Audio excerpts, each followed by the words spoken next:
Get ready.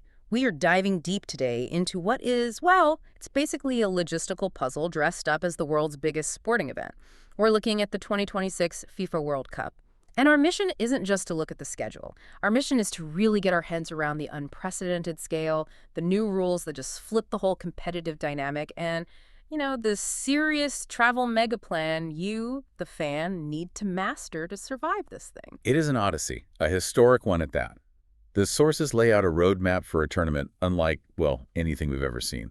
We're talking 39 days of football, running from Thursday, June 11th to Sunday, July 19th, 2026. It's spread across 3 countries, 3 borders, and 3 massive time zones. The numbers alone should give you pause. This is the largest World Cup ever staged. It features an unheard of 48 teams, which means the total match count just balloons to a staggering 104 matches. 104. This is less about finding a seat and more about, well, more about figuring out how to cross a continent in 72 hours. Exactly.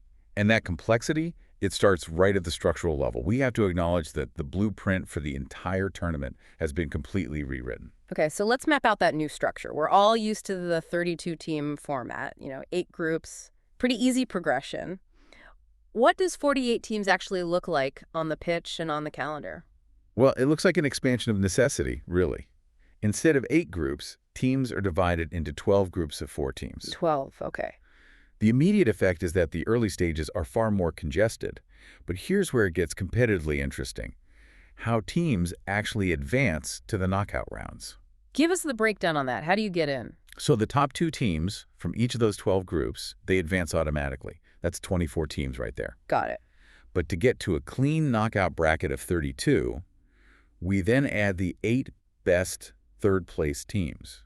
Whoa, okay, that is a massive competitive shift. Historically, third place in the group meant you were just out. You were done. Does this rule maybe dilute the drama of the final group stage matches? If teams know they can essentially qualify by losing narrowly? That's the core implication, yeah. Right. It absolutely could lead to more conservative play, especially in those final group fixtures. A team might prioritize goal difference over a risky win if they calculate that a strong third-place ranking is, enough to get them through. It introduces this whole calculated strategic element we haven't seen before, where teams are effectively competing against all the other third-place finishers in the tournament. So more games, more strategic group play, and a brand new first round of elimination. Correct. The knockout stage now starts with the round of 32. So it adds an entire week of elimination football before we even get to the familiar round of 16. It's a grueling physical challenge for the players who make it to the end. And it all culminates in the final on July 19th, 2026 at MetLife Stadium in New York, New Jersey. The scale is just immense, and the only way to accommodate 104 matches is by spreading them across an entire continent. And this is the 3-nation geographical spread that gives fans the real headache. Give us the host map. The 16 cities. The majority falls to the USA with 11 host cities. It's a mix of major global hubs and regional sports powerhouses. You've got Atlanta, Boston, Dallas, Houston, Kansas City, Los Angeles, Miami, New Jersey, Philadelphia, San Francisco, and Seattle. 11 in the U.S. alone. And what about our co-hosts? Canada contributes 2 cities up north, Toronto and Vancouver. And Mexico is key here, providing 3 host cities, Guadalajara, Monterrey, and, of course, Mexico City, where the history and that altitude of the legendary Estadio Azteca really come into play. And we know the draw has already happened, which is the starting point for anyone planning this trip. Looking at those pairings, the travel diversity is immediately just brutal. Yeah, let's use the draw to illustrate this point. Take Group D, for instance. It features the host, the United States, alongside Paraguay and Australia. You have fans crossing the Pacific, the equator, the South Atlantic, just to get into North America, only to find their team bouncing between 3 different, widely spaced venues in the U.S. Or look at Group L, England, Croatia, Ghana, and Panama. I mean, that's a truly global clash of styles and continents. It guarantees long-haul travel for every single fan base involved. Exactly. And Group A gives us another host, Mexico, alongside South Africa and South Korea. These groupings just confirm that your logistical planning has to start immediately because fans will be crisscrossing the continent from day one. Now, we should probably touch on qualification. Most of the field is set, but there are still a few last-minute puzzle pieces falling into place. That's right. 6 spots are still up for grabs, and they'll be decided very late in March of 2026. And that late resolution, it means fans of those potential qualifying teams have an incredibly compressed window to book travel to secure visas. It's a major risk factor. Which regions are fighting for those last spots? The bulk of them come from Europe, the UEFA playoffs. You've got 16 teams competing for 4 final positions. We're talking major football nations here, like Italy, Portugal, the Netherlands, all mentioned in those initial bracket possibilities. The tension for those fans runs right up to the final days, March 26th and 31st. And the very last 2 spots. Those are decided by the FIFA Interconfederation Playoff Tournament. It's a true global battle royale. 6 teams from different confederation countries like Jamaica, Bolivia, or even New Caledonia, all competing for the last 2 golden tickets on March 31st. So the lesson there is, if your team is still in the playoffs, you better have your entire travel plan, visas, passports, flight options ready to go within hours of that final whistle. Which brings us to the real core challenge, the fan travel case study. This is the logistical nightmare part of it. It truly is. Following your team means potentially crossing continents, borders, and time zones multiple times in a single week. We can use specific confirmed scenarios to show the immense logistical pressure. Okay, let's start with a European team, say Germany supporters. Where are they headed? Their group stage schedule forces them to manage 3 major geographical moves. Start in Houston, in the U.S. South, then it's a flight north to Toronto in Canada, and finally all the way east to New Jersey.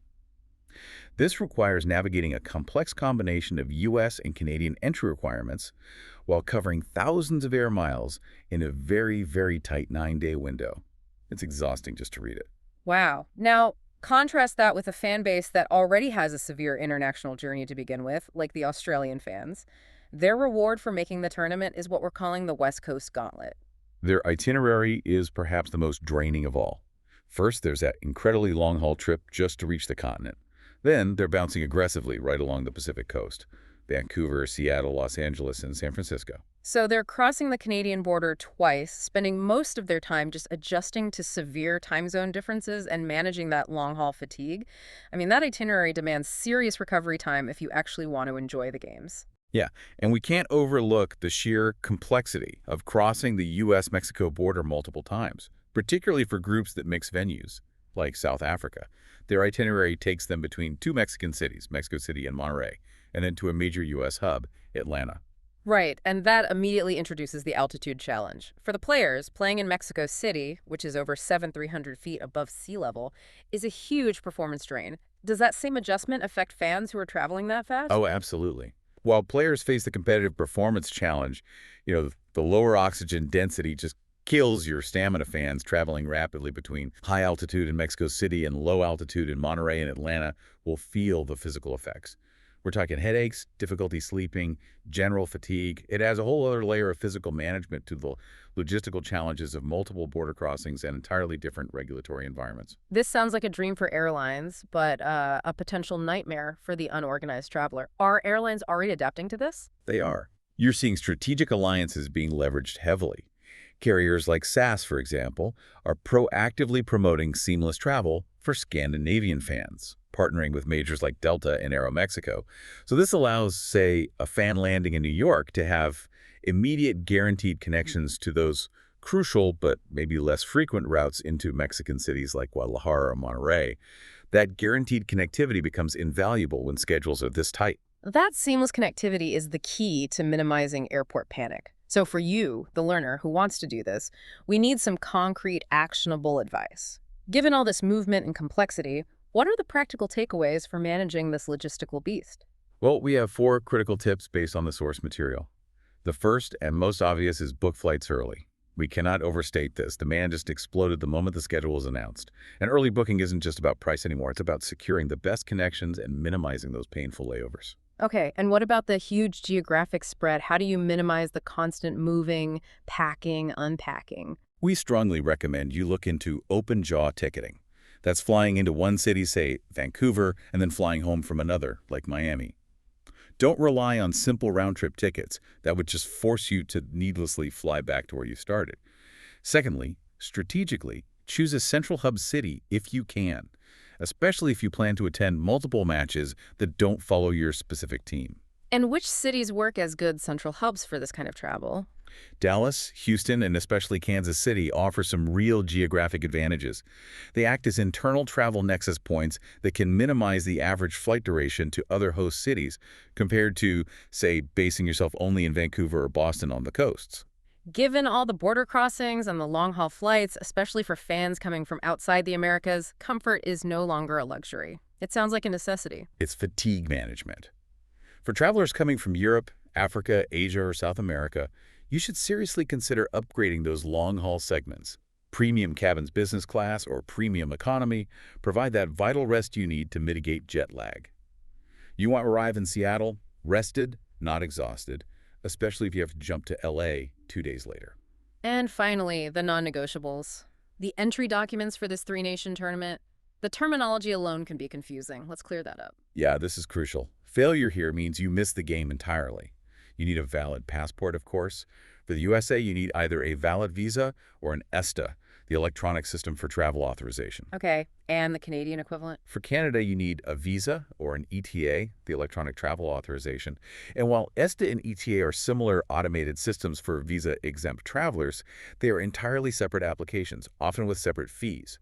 You have to process both if your team plays in both the US and Canada. And Mexico? For Mexico, the process is often simpler.